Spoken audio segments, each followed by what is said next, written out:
Her boarding pass says seat 14C. The gate agent tells her that seat doesn't exist, not damaged, not overbooked by accident. The airline sold her ticket knowing, statistically, this might happen. It happens to thousands of paying passengers every year, and it isn't a mistake, it's the plan. Most people hear that and think greed. Squeeze a few extra seats out of every flight, pocket the difference, deal with the fallout if someone gets bumped. But airlines don't oversell by guessing. Their revenue systems calculate the exact statistical number of no-shows for that specific flight on that specific day, and they still end up paying real compensation when the math is wrong. Nobody builds a precision system like that just to be sloppy on purpose. If this were only about greed, airlines would oversell blindly and just eat the complaints. They don't. So something more specific than airlines are greedy is forcing this. And it has nothing to do with this one flight or this one passenger. It's baked into what an airline seat actually is and what happens to it the moment that door closes. Here's the property that makes an airline seat different from almost anything else a business sells. If a store doesn't sell a sweater today, it can sell it tomorrow. But if a seat on a specific flight doesn't sell before that door closes, it never sells. Not tomorrow, not ever. The industry actually has a name for that lost seat. They call it spoilage. Not a delay, not a markdown opportunity, spoilage. The same word used for food that rots on the shelf before anyone buys it.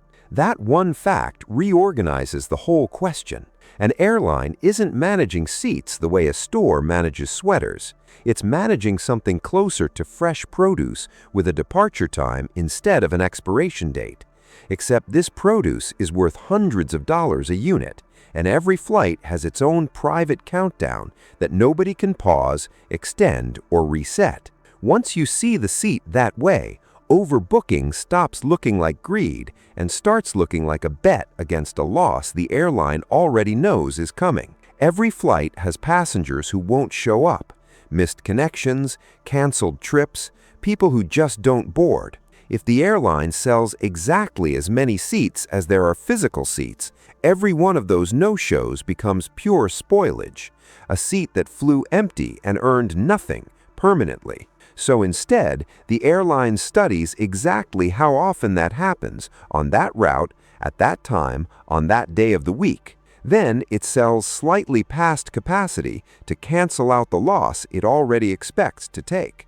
It isn't hoping to squeeze out a few extra dollars. It's trying to stop the deadline from quietly stealing revenue it already knows, statistically, is coming. Now, here's a counter-argument worth taking seriously, because it sounds almost as reasonable as the greed explanation. Maybe this isn't really about a fixed deadline at all. Maybe airlines are simply trying to fill every seat to cover the enormous fixed cost of flying the plane in the first place. Just get bodies on board. That's the load factor explanation.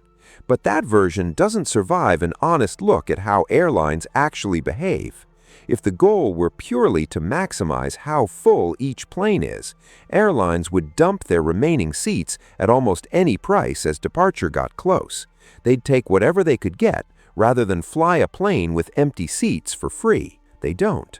Airlines routinely hold seats back from discount fare classes, even when a flight isn't selling briskly, because they'd rather risk flying with some empty seats at a high fare than guarantee a full plane at a low one. In revenue management, that's a deliberate trade-off between two kinds of loss, a seat sold too cheap and a seat not sold at all. And airlines have decided, with real data behind it, that a certain amount of that cheaper kind of spoilage is actually better than giving away the seat's value early. That only makes sense if the seat is being managed as a countdown with a value that changes minute to minute, not as a simple race to fill the cabin. Once you understand that every seat is racing its own clock, a whole set of airline behaviors that used to look unrelated start looking like the same decision made over and over in different forms. Take Southwest. For more than 50 years, the airline built its entire identity around open seating, no assigned seats, first-come, first-served boarding, one of the last visible symbols of a simpler kind of air travel. In January 2026, that ended. Now there's assigned seating, extra legroom tiers, and 8-group boarding structure. The airline that resisted this longer than anyone finally gave in, and it wasn't because the nostalgia ran out. Open seating leaves value on the table before the deadline even arrives. A seat with extra legroom, sold at the same price as a middle seat in the back, is a seat priced without any regard for what different passengers would actually pay for it. By assigning and tiering seats, Southwest can pull more revenue out of the same finite inventory before that inventory disappears, which is exactly the same clock every other airline has already been racing for years. Delta shows you the same clock from a different angle. In a recent quarter, 61% of the airline's total revenue came from something other than a standard base fare: premium cabins, loyalty programs, cargo, all the layers airlines have built on top of the basic seat. That's not a company that stumbled into complexity by accident. That's a company that looked at a single seat with a hard expiration time and asked, how many different prices can we pull out of this one seat before the deadline hits, instead of settling for one flat fare that applies to everyone sitting in it. United shows you the version most passengers actually feel directly. In a single recent quarter, the airline pulled in over $1 billion in fees alone. Bags, seat selection, changes, all the charges that feel like nickel and diming the moment they hit your card.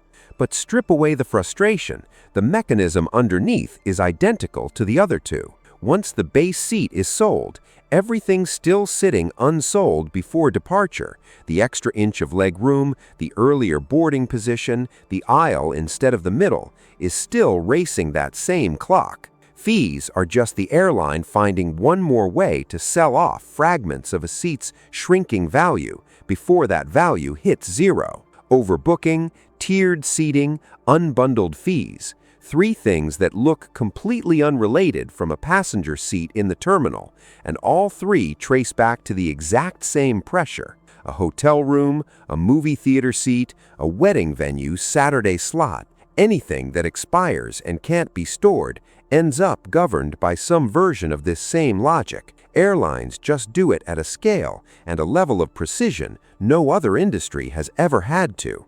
None of this erases what it actually feels like to be the passenger left standing at the gate holding a boarding pass for a seat that no longer exists. That frustration is real. It isn't manufactured outrage. It's the direct, human edge of a system built entirely around a deadline the traveler never even knew was ticking. But it was never really a story about an airline deciding to be careless with one passenger's plans.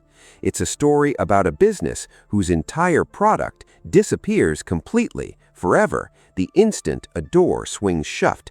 And every strange thing that industry does, the overbooked gate, the extra legroom upsell, the checked bag fee, is just that same countdown clock showing up in a different disguise each time.